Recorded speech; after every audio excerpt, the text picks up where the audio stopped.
Hello kids, welcome to the class of Environmental Studies, class 5.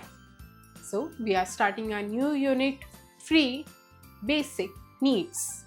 The chapter number is 6, water. Learning objective.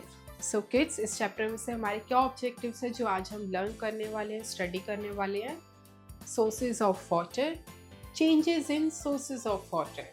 सो सबसे पहले जो हम water के sources के बारे में पढ़ेंगे, उसके बाद हम पढ़ेंगे उनके चेंजेस के बारे में. Means of irrigation, floating and sinking. फिर हम पढ़ेंगे इरिगेशन के क्या क्या मीन्स होते हैं. उसके बाद हम फ्लोटिंग और सिंकिंग के बारे में पढ़ेंगे. Soluble and insoluble, miscible and immiscible. उसके बाद जो है सॉल्यूबल और इनसॉल्यूबल क्या होता है और मिसेबल एंड इमिसेबल क्या होता है उसके बारे में जानेंगे. सो शुरू करते हैं. Sources of water. Rain is the main source of water. The other sources of water are lakes, ponds, rivers, seas and oceans. During earlier times there were no taps or pumps. People had to walk long distances to bring water in pots, buckets and etc. सो अगर हम sources of water की बात करें तो जो rain है वो सबसे ज़्यादा मेन सोर्स है वाटर का. ठीक है. उसके बाद जो अदर सोर्सेज है वो हो गए ओशंस हो गए, सीज हो गए, रिवर्स, लेक्स और पॉन्ड्स वगैरह. एंड पहले के टाइम पे जो है ये सब कुछ जो है बहुत ज़्यादा ईजिली अवेलेबल नहीं था. तो लोगों को जो है उस टाइम पे ना टैप्स होते थे ना पंप्स होते थे वाटर को फेच करने के लिए. तो लोग जो है लॉन्ग डिस्टेंसेस तक वॉक करते थे सो दैट वो अपने पॉट्स में और अपने बकेट्स में वाटर को फिल कर सके. Baolis. A baoli is a huge well. It has steps to reach to the bottom. In earlier times baolis were built to collect water. Repeat, built to collect and store rain water. So baolis क्या होते हैं? बॉली जो है एक huge well होता है, बहुत बड़ा सा वेल होता है जिसमें जो है स्टेप्स बने होते हैं यानी सीढ़ियाँ बनी होती हैं सो दैट उसको क्रॉस करके उसके बॉटम तक जाया जा सके. ये किस लिए बनाया जाता है? ये पुराने टाइम पे बनाए जाते थे सो दैट जो रेन वाटर है उसको उस जगह पे जो है कलेक्ट करके स्टोर कर दिया जाए. A baoli is also called a step well. इसको जो है स्टेप वेल भी कहा जाता है. These are used as a meeting place by people. Baolis are common in Rajasthan and Gujarat. So ये जो है वाटर के स्टोर करने के साथ साथ जो है एक कॉमन प्लेस हुआ करती थी जहाँ पे लोग मिलते थे. एंड ये जो कॉमनली कहाँ पे मिलते हैं? राजस्थान में और गुजरात स्टेट में. एंड किड्स, यहाँ पे जो आप एक पिक्चर को देख सकते हैं विच इज बाउली. Changes in sources of water. In Asian times women used to walk many kilometers every day to fetch drinking water from a well. To take a bath and wash clothes, they used water from a nearby pond. So पुराने के time पे again women's जो है बहुत kilometres तक जो है walk करती थी सो दैट जो है वो वहाँ के ट्यूबवेल से वेल से जो है ड्रिंकिंग वाटर को निकाल सके. एंड उसके बाद जो वहाँ पे नहाती भी थी एंड उस पानी से जो है कपड़े भी धोया करती थी. Then a hand pump came into use. Then electric pumps were installed which pulled the groundwater to fill the overhead tank. उसके बाद धीरे धीरे जो हैंड पंप्स आने लगे. हैंड पंप्स के बाद जो है इलेक्ट्रिक पंप्स आने लगे जो कि एक मेजर सोर्स था जिस वजह से जो है जो पानी हुआ करता था उसको जो है ग्राउंड वाटर से जो है ओवर टैंक्स जो होते थे यानी हाइट्स पर जो टैंक्स बने होते थे उन इलेक्ट्रिक पंप्स की हेल्प से जो है उनको वहाँ से निकाल कर जो है टैंक्स में फिल किया जाता था. From the overhead tank water came to the taps in the kitchen. And उन ओवरहेड टैंक से जो है पाइप्स के थ्रू जो है हमारे किचन में जो है टैप्स में पानी आ जाता है. इन्फोबिट्स. Bundi in Rajasthan is called the city of step walls because it has 381 baolis. सो राजस्थान में एक जगह है जिसका नेम है बूंदी. उसको जो है सिटी ऑफ स्टेप वेल्स भी कहा जाता है. क्यों कहा जाता है? बिकॉज उस प्लेस में जो है टोटल 381 बाउलीज बनी हुई हैं. Let me answer. Where do you get water from? Write the names of sources of water. So kids, you will write the answer of this question on your own. Teacher's note. Inform learners about the various sources of water and its importance. So kids, this activity will be performed by your teacher in your classroom. Piaus. Many people serve free water to people on the roadsides. Piao can be seen along the roadsides. Some people organize free water camps to provide drinking water to people. सो पियाउस क्या होते हैं, काफ़ी लोग जो है क्या करते हैं रोड साइड्स पर जो है फ्री वाटर जो है प्रोवाइड करते हैं, फ्री वाटर के एरियाज बना देते हैं, फैसिलिटीज़ बना देते हैं रोड साइड्स पे, जिससे लोगों को जो है पानी मिल सके, उसको कहा जाता है पियाउ। एंड काफ़ी लोग जो है काफ़ी ज़्यादा फ्री वाटर कैंप्स जो ऑर्गेनाइज करते हैं रोड साइड्स पर पीपल की हेल्प करने के लिए। It is a common sight to see earthen pots filled with water and kept on the roadside under tree for the use of people. And ये काफ़ी ज़्यादा पॉपुलर है कि लोगों की हेल्प के लिए सो दैट उनको पानी प्रोवाइडेड हो सके, वो जो है अर्थन पॉट्स को जो है पानी से फिल कर देते हैं एंड रोड साइड्स पे जो ट्रीज बने होते हैं उनके नीचे रख देते हैं। एंड किड्स, यहाँ पे जो आप पिक्चर देख सकते हैं पियाओ की, आपको शो है। Fact finder. Water is essential for life, regulating body temperature, transporting nutrients and aiding in various metabolic processes. So जो water है वो उसके काफ़ी सारे पर्पसेस होते हैं, बहुत ज़्यादा इसेंशियल है। क्यों? क्योंकि वो जो है हमारी बॉडी को रेगुलेट करता है, बॉडी के टेम्परेचर्स को हेल्प करता है, न्यूट्रिएंट्स को ट्रांसपोर्ट करवाने में, और वो जो है बहुत सारे मेटाबॉलिक प्रोसेसेस में भी ऐड होता है। Means of irrigation. In India, our fields are irrigated with the rains that we get during monsoons, but it is unevenly distributed. So we need some artificial means to water our crops timely. This is called irrigation. So India में जो fields हैं, farm fields हैं, उनको जो है irrigation जो है rain water की हेल्प से किया जाता है, लेकिन हर टाइम बारिश नहीं पड़ती और पूरी कंट्री में जो है वो इवनली डिस्ट्रीब्यूटेड भी नहीं है। इस वजह से कुछ आर्टिफिशियल मीन्स का, वेज का यूज़ किया जाता है सो दैट फील्ड्स को जो है पानी पहुंचाया जा सके, एंड उसको कहा जाता है irrigation. The different sources of irrigation in our country are wells, tube-wells, tanks and canals. Different crops have different water requirements. For example, rice crop requires more water, wheat crop requires to be irrigated at different stages. Crops like sugarcane, rubber and tea requires less water. So जो crops होती है, different crops की different requirement होती है water की। जैसे कुछ crops जैसे rice हो गए, उसको जो है बहुत ज़्यादा पानी की requirement होती है grow करने के लिए। एंड वही अगर हम बात करें wheat crop की, तो उसकी जो requirement है वो change होती रहती है हर stage पर। एंड कुछ क्रॉप्स ऐसे होते हैं जैसे शुगर केन हो गया, रबड़ हो गई और टी हो गई, इनको ग्रो करने की पानी की बहुत ही कम रिक्वायरमेंट होती है। एंड किड्स, यहाँ पे जो है आप सोर्सेज ऑफ इरिगेशन देख सकते हैं, टैंक, ट्यूबवेल, वेल और कैनल्स को। एंड यहाँ पे जो है आपको क्रॉप्स के बारे में दिखाया गया है, राइस क्रॉप और wheat crop. Well. A well is a deep hole in the ground where water is available. The water is drawn out using a pulley. A rope attached to a basket is pulled over the pulley to draw the water out. The string goes around the grooves of the pulley. So, well क्या होता है? Well जो है एक deep hole किया जाता है ground में जहाँ पे वाटर प्रेजेंट होता है, यानी ऐसे ग्राउंड पे बहुत बड़ा डीप होल किया जाता है जिसके नीचे जो है पानी अवेलेबल होता है। एंड क्या किया जाता है, रोप की हेल्प से या पुले की हेल्प से उसमें जो है एक बकेट को जो है हैंग किया जाता है एंड उसको पुल करके जो है उस बकेट को पानी में उस ट्यूबवेल में डाला जाता है एंड फिर से जो है उसको ऊपर की तरफ खींचा जाता है एंड बकेट जो है पानी से फिल होकर बाहर आ जाती है। Tube wells. Tube-wells are used to draw underground water by means of electric pumps. When the water is found deep under the ground, tube-well is the best method to draw out that water. So tube-wells क्या है? Tube-wells वो wells होते हैं, उनका वो होता है जो कि यूज़ किया जाता है जब हमें इलेक्ट्रिक पंप्स का यूज़ करके जो है अंडरग्राउंड वाटर को जो है बाहर की तरफ निकालना होता है। एंड मेनली ये तब यूज़ होते हैं जब ट्यूबवेल जो है उसमें पानी जो है वहाँ पे जो है बहुत ही ज़्यादा डीप में जाके प्रेजेंट हो। The bore is dug deep and tubes are sunk in.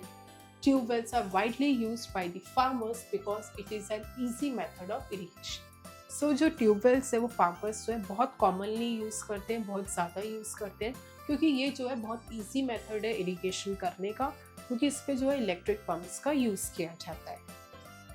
In some places like the southern plateau, the ground is hard. It is very difficult to dig well there. During the rainy season, some low-lying areas get filled with water. These are called tanks. This water is used to irrigate the fields during the dry season. So, हम जो है हर places पे जो है tube wells और Wales को dig नहीं कर सकते, क्योंकि वहाँ पे जो ग्राउंड होता है वो बहुत ज़्यादा हार्ड होता है, जैसे southern plateau। तो वहाँ पे जो है इरिगेशन कैसे की जाती है, वहाँ पे जो है पानी जो है, जो रेनी वाटर होता है, रेनी सीजन के समय जो है कुछ लो लाइंग एरियाज होते हैं, वहाँ पे जो है वाटर जाके कलेक्ट हो जाता है और स्टोर हो जाता है। ऐसे एरियाज को कहा जाता है टैंक्स। एंड फिर इसी वाटर को जो है यूज़ किया जाता है फील्ड्स की इरिगेशन में। Canals are small channels dug to take water out from the rivers and irrigate the fields. So canals क्या होते हैं, जब हमें रिवर्स में से पानी को निकालना होता है तो रिवर्स और फील्ड्स के बीच में जो है कैनल्स बना दिए जाते हैं, यानी स्मॉल चैनल्स बना देते हैं, रास्ते बना देते हैं, जिससे रिवर्स से पानी जो है फील्ड्स पे जाके इरिगेट हो जाता है। Devices used for irrigation. The crops in fields are irrigated by tube wells, canals and lakes. Some devices that are used for irrigation are, so जो fields की crops होती है वो ट्यूबवेल्स, वेल्स और कैनल्स की हेल्प से जो irrigate की जाती है। अब इरिगेशन करने के लिए जो है कुछ डिवाइसेस का भी यूज़ किया जाता है, हम उसके बारे में पढ़ते हैं। Sprinklers. Water is distributed through the pipes at regular intervals using a pump.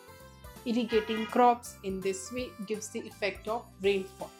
The sprinkler system helps to save water. तो स्प्रिंकलर्स क्या होते हैं, इसमें क्या होता है, छोटे छोटे डिस्टेंस पे, इक्वल डिस्टेंस पे जो है पानी को दिया जाता है एंड क्रॉप्स के ऊपर जो है रेन की तरह स्प्रिंकल किया जाता है पाइप्स के through.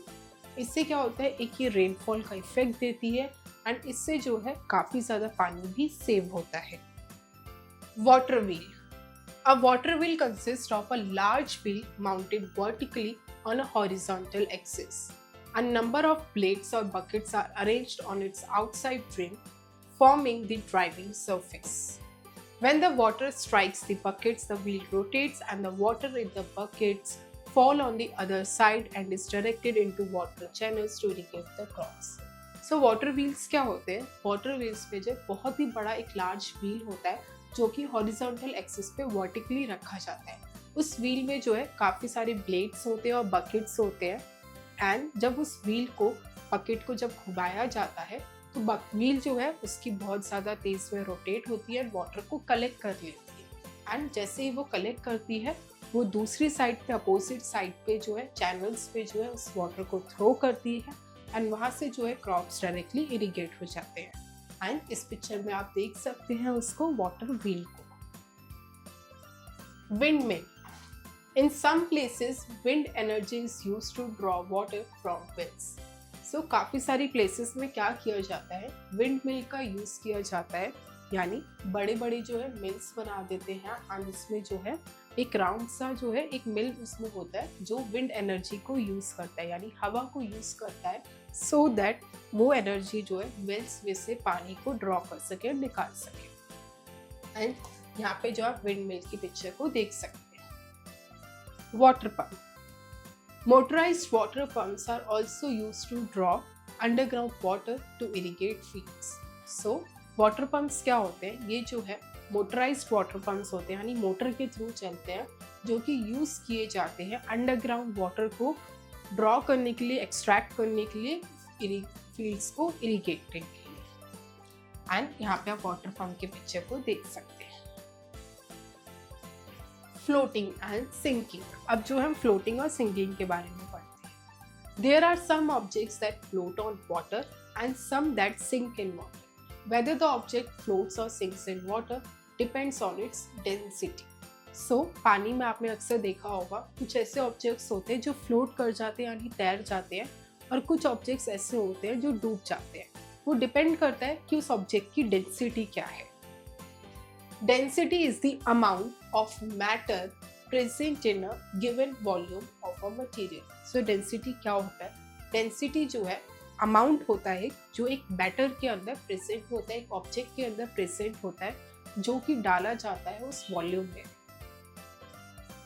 Objects like iron nails, coins and stone sink in water because they are denser than water. Objects like कॉक, thermocol and plastic toy float on water because they are less dense than water.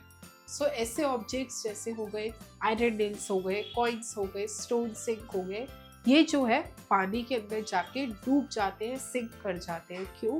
क्योंकि इनका जो density होती है वो water से ज़्यादा होती है।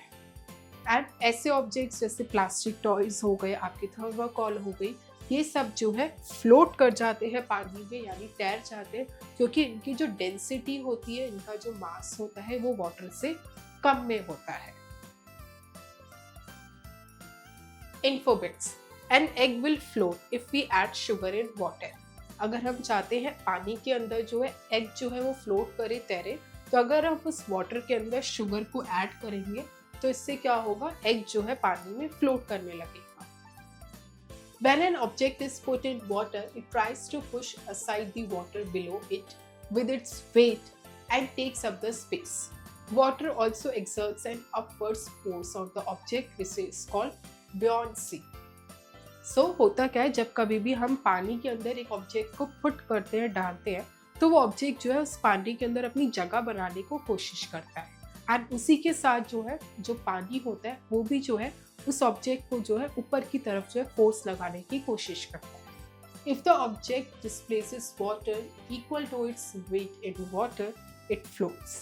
But if the weight of the object is more than the water it displaces, it sinks. सो अगर वो ऑब्जेक्ट उस पानी की फोर्स से डेंसिटी में कम है, हल्का है, तो वो जो है उस पानी में जाके फ्लोट कर जाएगा। लेकिन अगर उस ऑब्जेक्ट का वेट ज़्यादा है पानी की डेंसिटी से, तो वो जो है डिस्प्लेसेस हो जाएगा, उसमें जाके डूब जाएगा। Soluble and insoluble. Substances are said to be soluble in a liquid when they dissolve easily in it. For example, if you put sugar in water, it mixes with the water and becomes a part of it. So, soluble क्या होता है? Soluble जो है ऐसा substance होता है liquid के अंदर जो डिसॉल्व हो जाता है easily। जैसे अगर हम एग्जाम्पल लें शुगर का, शुगर जो है पानी के अंदर जाके जो है बहुत ईजिली मिक्स हो जाती है और उस पानी का पार्ट बन जाती है। ऐसे सब्सटेंस को कहा जाता है सॉल्यूबल, जो वाटर के अंदर, लिक्विड के अंदर जाके जो है इजिली मिक्स हो जाए। The water now taste sweets. This mixture of sugar and water is called a solution. And उस पानी के और शुगर के मिक्सचर को क्या कहते हैं हम? Solution. The sugar is called the solute and the water that dissolves the solute is called the solvent. And जो शुगर उस पानी में मिक्स करी गई है उस शुगर को कहा जाता है सॉल्यूट, एंड जिस लिक्विड के अंदर उस शुगर को मिक्स करा गया है जैसे कि वाटर, उसको कहा जाता है सॉल्वेंट। यानी सॉल्यूट जो है ऐसा सब्सटेंस होता है जो लिक्विड के अंदर डिसॉल्व किया जाता है, एंड सॉल्वेंट जो है वो लिक्विड होता है जिसके अंदर सब्सटेंस को मिक्स करा जाता है। When substances are not soluble in a liquid, they do not dissolve in it. They are said to be insoluble. So, जब substances liquid के अंदर मिक्सअप नहीं होते, डिसॉल्व नहीं होते, ऐसे को कहा जाता है insoluble. For example, if you add sand to water, you can see that the particles of sand do not mix even if the particles are very small. If you pour the mixture through a cloth filter, the liquid goes through, but the insoluble substance will be left behind on the cloth. So, अगर हम इसका example देखें तो अगर हम जब कभी भी पानी के अंदर सैंड यानी मिट्टी को मिक्स करेंगे तो हम ये ऑब्जर्व करेंगे बहुत टाइनी पार्टिकल्स कुछ ऐसे होंगे जो उसमें रह जाएंगे, क्लियरली मिक्स नहीं होंगे। That's the solution is insoluble. And आप जब उस पानी को, सैंडी वाटर के पानी को जब आप जो है एक क्लोथ के वाटर से फिल्टर करने की कोशिश करेंगे तो आप नोटिस करेंगे पानी तो बहुत ईजिली जो है पास आउट हो जाएगा, लेकिन कुछ ऐसे पार्टिकल्स, सैंडी पार्टिकल्स जो है उस क्लोथ पे जो है लेफ्ट आउट हो जाएंगे। सो आप देख सकते हैं इस पिक्चर में, दिस इज अ शुगर, ये वाटर है और शुगर सॉल्यूशन है। जब शुगर को बहुत ईजिली जो है पानी के साथ मिक्स कर दिया है, डिसॉल्व कर दिया है। Miscible and immiscible. Liquids which mix with each other are called miscible liquids. For example, lime juice and water. Add a few drops of oil to water and stir. So, ऐसे liquids जो दूसरे liquids के साथ बहुत easily mix up हो जाते हैं, उनको कहा जाता है miscible liquids.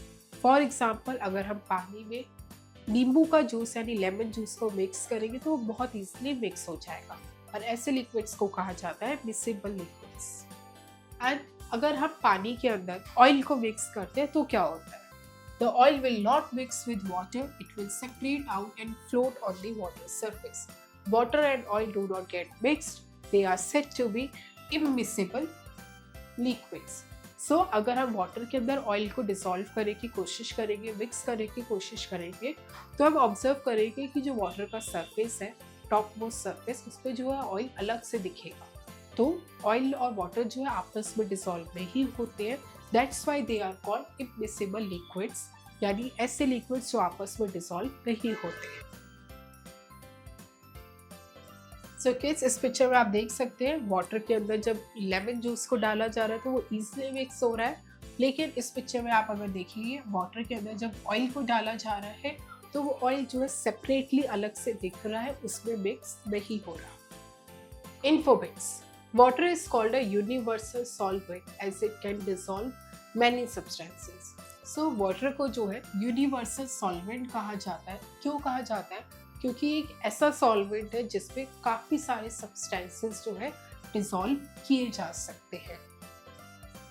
Measuring liquids, liquids do not have a definite shape, they take the shape of the container they are poured in. So जो liquids होते हैं, चाहे वो कोई भी टाइप का लिक्विड हो, उसकी जो है कोई भी डेफिनेट शेप नहीं होती। वो जिस भी कंटेनर में डाले जाते हैं वो उस कंटेनर की शेप को ले लेते हैं। But liquids have a definite volume. The volume of a liquid is always equal to the inner volume of the container. So liquids की शेप तो नहीं होती, बट liquids की जो है एक डेफिनेट वॉल्यूम होता है, एंड वो वॉल्यूम जो होता है लिक्विड का वो हमेशा इक्वल होगा उस कंटेनर की वॉल्यूम पे। यानी जिस भी लिक्विड को जिस कंटेनर में डाला जाएगा उस कंटेनर की जो वॉल्यूम होगी उतना ही वॉल्यूम जो है उस लिक्विड का होगा, यानी दोनों का वॉल्यूम जो है इक्वल रहेगा। The volume of liquid is measured in litres, and जो लिक्विड के वॉल्यूम को हम मेजर करते हैं वो किस पे करते हैं?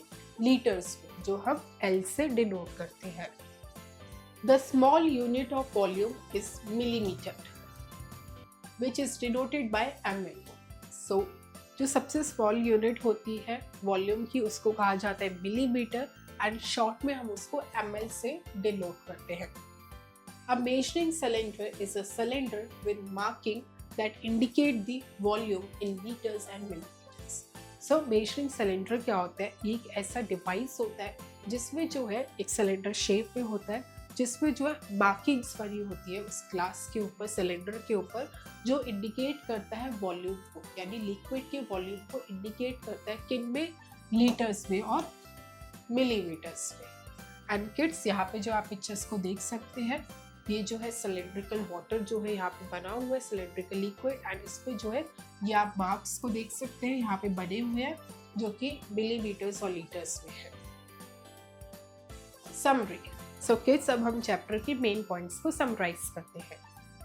Rain is the main source of water, a baoli is a huge well, the different sources of irrigation in our country are wells, tube wells, tanks and canals. Wells are dug to bring the underground water to the surface. When the water is found deep under the ground, tube well is the best method to draw out that water. Different crops require different amount of water. Different devices used for irrigation are sprinklers, water wheels, windmill and water pump. Exercise. A. Take the correct option. A. Which is the main source of water? Options are pond, bowl, rain. The correct answer is rain. B. Which of these require less water? Options are jute, millets, tea. The correct answer is tea. C. A deep hole in the well where water is available is called dash. Options are well, hand pump, tube well. Answer is well. D. Step walls are also called dash. Water wheels, bowlies, piaus. The correct answer is bowlies. E. Which of the following is called universal solvent? Options are water, milk, oil. Correct answer is water. B. Fill in the blanks. 1. Dash is the main source of water. Answer is rain. Number 2. During earlier times there were no dash or dash. Answer is taps or pumps.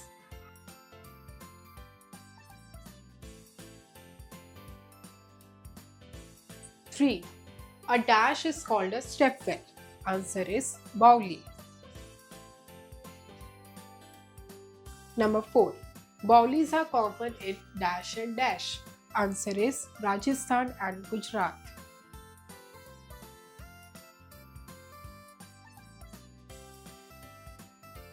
Number 5. In India, our fields are irrigated with the dash that we get during dash. Answer is rains and monsoon season.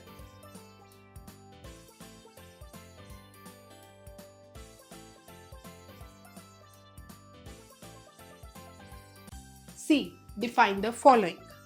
A. Well. The answer is well is a very big dig hole which is being made in the underground to extract the water. B. Tube well. Tube well is a well which is used to extract the underground water through the use of electric pumps. C. Miscible liquid. The answer is miscible liquid are those liquids that mix up with each other easily. D. Immiscible liquids. The answer is immiscible liquids are those liquids that do not mix with each other. E. Solute. The answer is solute are those substances that are dissolved in the liquid. F. Solvent. The answer is solvent is that liquid in which the solute or the substance is being mixed. D. Answer the following questions. A. What are the different sources of water? The answer is the different sources of water are rain, lakes, oceans, seas, wells, tube wells, canals, etc. B. What is a bowli?